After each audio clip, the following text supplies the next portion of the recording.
Before we start, I'd like all of you to please stand up. I want you and every single one of you here to play Simon Says with me. Have fun, run around, scratch your knee, be young again.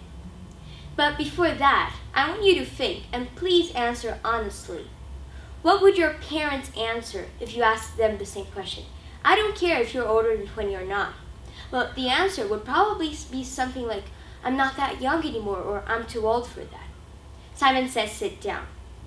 This might seem very silly, but tons of people see youth in a very stereotypical way. A way that looks a lot like this.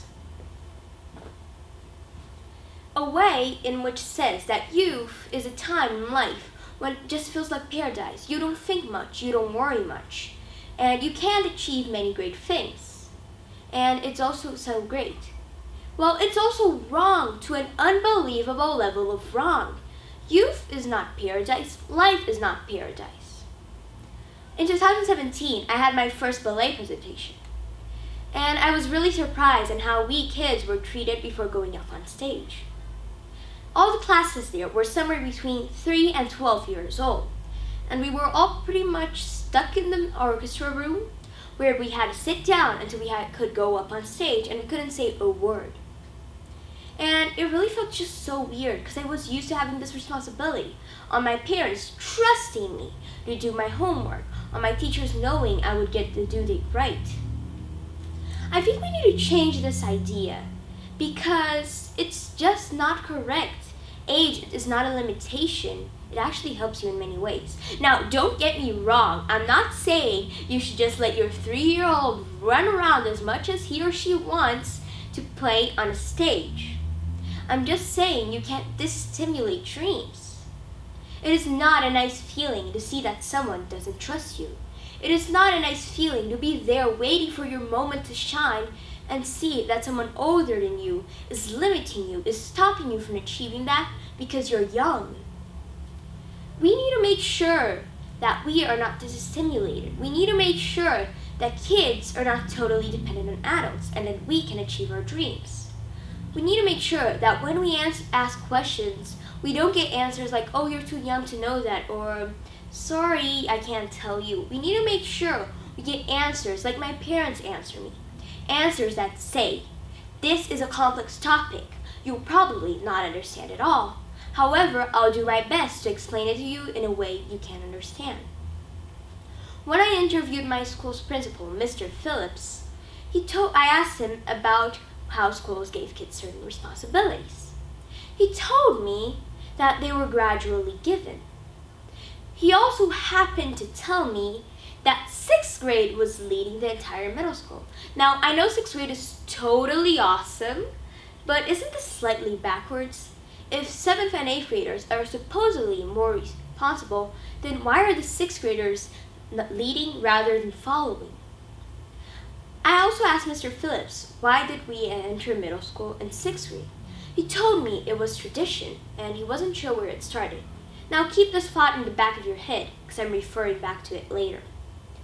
I believe that this started with everywhere. As people started moving, ideas spread.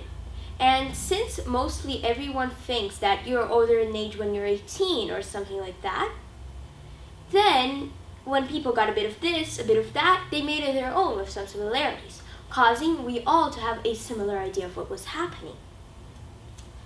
So, many kids are disestimulated every day from achieving their dreams, and many adults suffer the consequences from childhood effects. Now, I think that if ideas were spreaded and created a stereotype, we can use the same method to break it. I think that if we explore this, if we spread to our friends that youth is not this paradise, that kids can actually do things, then the stereotype will be broken. I read a few articles about kids chess players, kid activists, and kids poets. And something surprised me in all of them. All of them were short text, a page, maybe 1.5. However, they will use the word young in a very weird way. Every article had on average 12 youngs, and all of those were the wow factor, the reason why that article was an article, the reason why it happened. And I don't think that that's what should be focused like. I think that the reason why that article should exist is not because a kid became a master chess player, it's because a person became a master chess player. It shouldn't be the fact that of the age that makes that be an article. It is unusual for a kid to become a writer, yes, but the spotlight shouldn't be on the age of the person, it should be on their achievement. Adults many times suffer effects from childhood because of things that they were told, like, oh, you're too young to do that, or great, you can do that when you're older.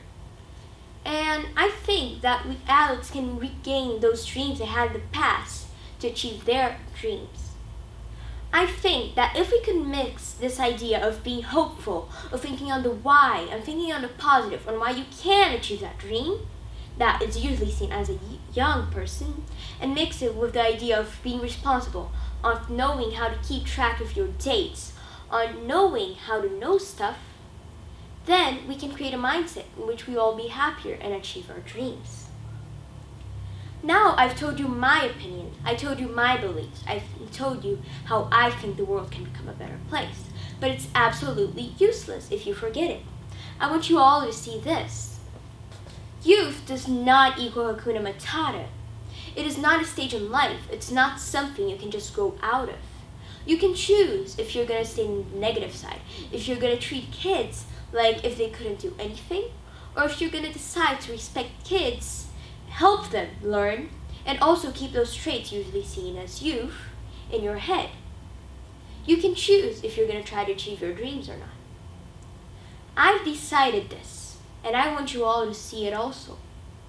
I want you all to go home and try achieving your dreams. Think on how can you help your kid achieve your dreams, on how can you yourself achieve your dreams, on how can you actually stimulate your kid to become what he or she wants.